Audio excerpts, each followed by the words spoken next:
آج تو بندہ کہتا ہے اگر جھوٹ نہیں بولیں گے نا تو کاروبار نہیں چلے گا. مولانا صاحب آپ سمجھا تو رہے ہو جھوٹ حرام ہے مگر ساری مارکیٹ جھوٹ بولتی ہے. آج سود کا کام نہیں کریں گے تو کیسے؟ حضرت آپ کو نہیں پتا سود کا کام کریں گے نہیں تو ہمارا بلڈنگ ہی نہیں کھڑی ہو سکے گی, ہمارا امپائر ہی کھڑا نہیں ہوگا, ہمارا بزنس ہی یعنی ہمیں ایمان کا وہ کمزور لیول ہو گیا. بلکہ لوگ کہتے ہیں نماز پڑھنے دکان چھوڑ کے جاؤں گا تو کاروبار کیسے چلے گا.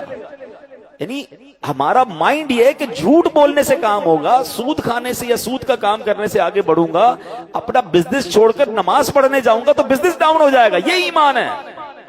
تو کہاں سے مدد آئے گی؟ آپ بتائیں نا. اب غور کریں کتنی چیزیں. آج کسی کو کہو بھائی دین کا کام سیکھنے کے لیے کچھ تھوڑا سا ٹائم نکالو, ارے بھائی بچوں کو کھلانا بھی ہے, ہمارے کاروبار بھی ہیں, ہم اگر چلے گئے دین کے کام کے لیے 2-4 دنوں کے لیے تو پیچھے کون ہوگا؟ بچوں کا کیا ہوگا؟ فیملی کا کیا ہوگا؟ تو پھر یہی ایمان ہے نا ہمارا. ہمیں پھر اللہ پر بھروسہ تو نہ رہا نا. یعنی آپ غور کیجئے ہمارا حال یہ ہے. ایک کمال کا واقعہ, حضرت عبد الواحد بن زید کہتے ہیں میں ایک سمندری سفر پر تھا, تیز ہوائیں چلنے لگی, ہمارے جہاز کو کسی جزیرے پر جا کے رکنا پڑا. ہم گئے تو وہاں ایک بندہ غیر اللہ کی عبادت کر رہا تھا. ہم نے اس کو سمجھایا بھائی یہ تو شرک کر رہے ہو. تو اس نے کہا تم کس خدا کی عبادت کرتے ہو؟ تو انہوں نے تفصیل بتائی کہ ہم اللہ کی عبادت کرتے ہیں, اللہ نے ایک رسول ہم پر بھیجے, انہوں نے ہمیں معجزات دکھائے, دلیلیں بتائیں, ہم ایمان لے آئے ان پر, اللہ کا پورا پیغام. انہوں نے کہا پھر ان رسول کا کیا ہوا؟ جب اللہ کا پورا پیغام انہوں نے پہنچا دیا تو اللہ نے انہیں اپنے پاس بلا لیا. تو انہوں نے کہا کہ کوئی نشانی ہے تمہارے پاس تمہارے دین کی؟ تو کہا ہمارے پاس قرآن شریف تھا, ہم نے اس غیر مسلم کو قرآن شریف دکھایا. جب اس نے قرآن پڑھا تو وہ آنسوں سے رونے لگا. کہتا ہے کہ یہ تو اس ہستی کا کلام ہے, حق بنتا ہے کہ اس کی نافرمانی نہ کی جائے. اس بندے نے قرآن سنا اور اس کے بعد کلمہ پڑھ کر مسلمان ہو گیا. حضرت کہتے ہیں ہم نے اپنے جہاز میں سوار کر لیا کہ بیچارہ یہ بھی مسافر ہے. تو اب جب رات کا وقت آیا تو ہم سب سونے لگے.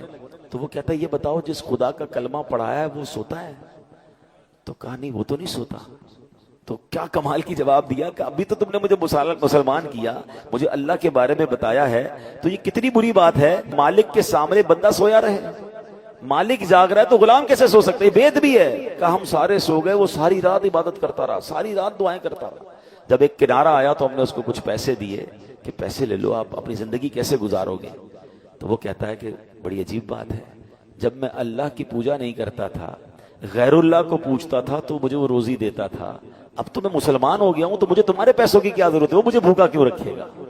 ہائے ہائے. وہ کہتے ہیں یہ ہم بندہ ہمیں یہ کہہ کر جدا ہو گیا اور اندازہ ہوا کہ یہ نیا ہونے والے مسلمان کا ایمان کتنا پکا تھا.